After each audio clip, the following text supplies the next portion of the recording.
now it's like, now that Junior's behind me, it's like, okay, I need to do everything I can to get past Skip Senior. So Junior pushes me ahead, and that's when Skip pulls over to the right. So Junior, who was originally trying to pass me, now he's pushing me, and now I got past Skip. The other thing is that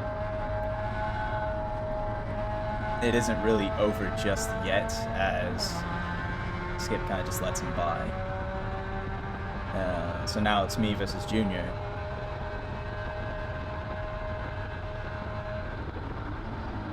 But by this point, it's like, I know what to do, and all that is that I just need to be very smooth. I don't need to be looking in the mirrors too much. I need to do everything I can to just relax and take it easy. Don't let the pressure get to me. Because in these moments, it's not necessarily easy to get into someone's head, especially if you're the aggressor. But if you get too complacent and if you're not able to handle that pressure, it will affect you very greatly. I haven't had to deal with this before, or I've never really dealt with this in karting, or even in cars. I've never really dealt with that pressure. I never really felt pressure. So for me, it was just like, okay, there's another car behind me or ahead of me. This is okay. And simply enough, that was all in my mind, is, okay, there's another car behind me. And I didn't think about, oh, he's more experienced than me, I need to be careful. I'm just like, okay, if he has the pace, he's going to pass me. And I'm sort of anticipating it a little bit, but not enough to be like, he's going to pass me, what am I going to do? But as where things are right now, pace is pretty good. I have a decent, at this point I had a decent feeling like maybe I could hold him off.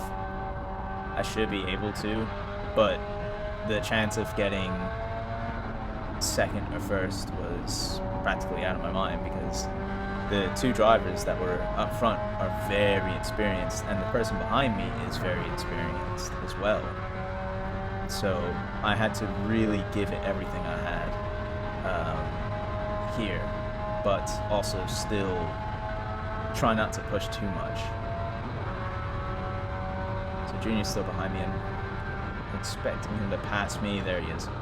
So he goes for the pass. That's fine. I don't try to defend, because I want to see what he does differently. This is the part where I want to see what he does versus what I can do, and see just where is he stronger on track versus where am I stronger on track, when we're sort of nose to tail.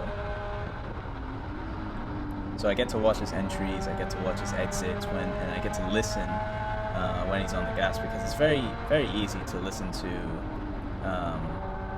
the car's input. Like, even in the video, you can hear that when he's on the throttle. So for me, it wasn't all that difficult for me to listen and hear when he's on the throttle, when he's off the throttle, and how he's sort of taking each corner. But even just down to his lines, it's clear that he takes not only a wider approach, but he's also able to make it stick. And that's probably down to just the tires and how many heat cycles there are. So his tires are probably brand new, while mine only has one heat cycle. But I'm still watching and sort of listening to everything that he's doing. It may look as though I'm just completely focused, like I'm absolutely pushing it, but if anything, I'm listening and trying to figure out where am I stronger, or where am I weaker, what do I need to do, and what I should probably focus on. So I missed the shift a little bit here, or either that I was late to shift. Yeah, I just missed the shift entirely coming into 3, but coming into 4, gap is not too far.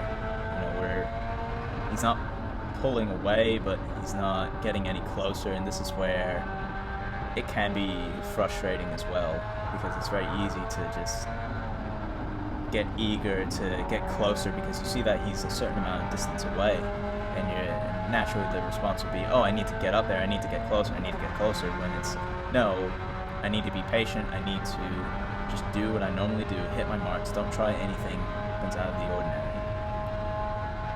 So coming down to what should be about this.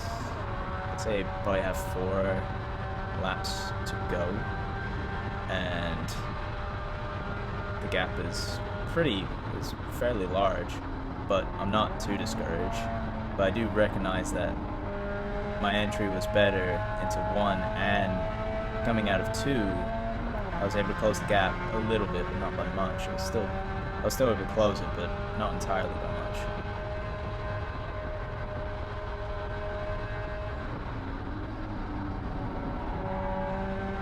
So my entry into 3 was really good. I was able to close the gap a little bit more, but he's still able to just stay ahead.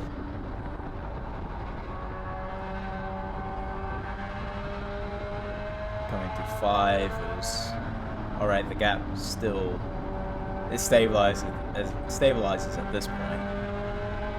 He's sliding a little bit, and I recognize that, and I'm like, okay, he's not pushing he's not pushing too hard. He is pushing a fair amount, but he into 9 brakes, and it confused me a little bit at first because I was like, what does that mean?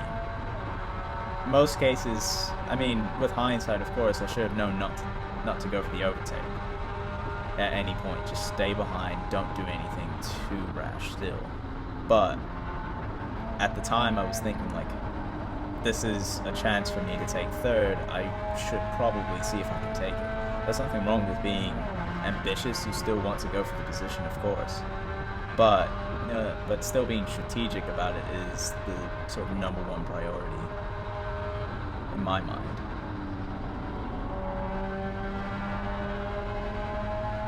So the gap is still close.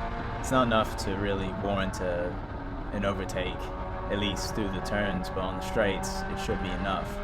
But listening to Junior's throttle input, I was like, how's he able to do that? And this is where experience really plays into it. Junior's had years worth of experience, whereas I've only had a couple months of experience. So it is obvious that Junior would most likely be the winner in this battle, but I was still determined to see if I can change that result. So this is when I make the overtake, and I would be right back into 3rd. Though the big thing is that you don't want to leave too much time, and this is probably where it was 2 laps to go. And in these 2 laps to go scenarios, it's very easy to make the move and hope that it sticks for the rest of the race. But with how I approached it, with the amount of experience that I had, it was probably best if I still hang back and wait for the right moment. Now, would have there been a chance that Junior would have defended on the start-finish straight? Absolutely, and I would have expected that. But I was still very, even if I didn't make the overtake until the final lap, I would have been ready to overtake elsewhere.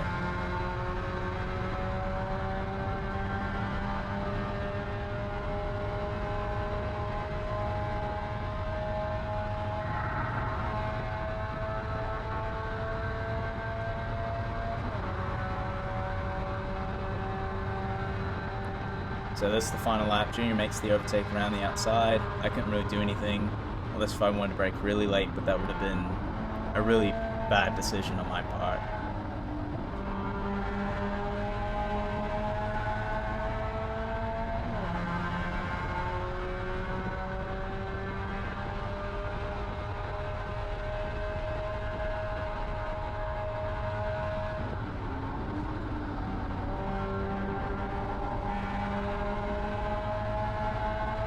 Coming up in the back marker, and this is where I get too eager. So I thought maybe I could go around the outside of the back marker, but that didn't go my way, and almost hit him, but luckily I didn't. Luckily I was able to avoid him. But I think it was sort of inexperience and confidence for sure. And coming to the final corner, it's like I have to make sure I get this right completely if I want to even have a chance to get side by side with him.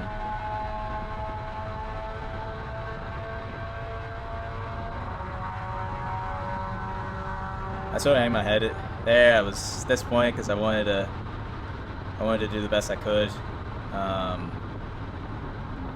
I thought maybe a podium was something that was potentially there, but at the same time, considering the amount of experience my opponents have, it's something that I shouldn't be upset about, and I wasn't too upset. It was just, it was there, it was possible that I could have pulled it off. It was just unfortunate that it didn't happen.